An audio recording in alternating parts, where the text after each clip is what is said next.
এই যে দেখো বন্ধুরা, আমার বরের খাওয়া হয়ে গেছে। তারপরে এই যে আমি খেতে বসে পড়েছি। এই যে দেখো, ভাত আর নিম বেগুন দিয়ে প্রথমে খেয়ে নিচ্ছি, তারপরে মাছ দিয়ে খাবো। আমি বসেছিলাম, টিভি দেখছিলাম আর খাচ্ছিলাম, সেই জন্য ভাবলাম তোমাদের সঙ্গে একটু ভিডিও করি। এই যে দেখো, নিম বেগুন নিয়ে ভাত খাচ্ছি। খুব তেতো, বাট খেতে তো হবেই নিম বেগুন।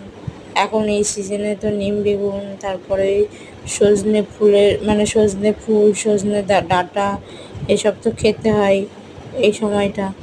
তো ওই কী সব বেরোয় গায়ে, তো সেই জন্য তো খেতে হয়।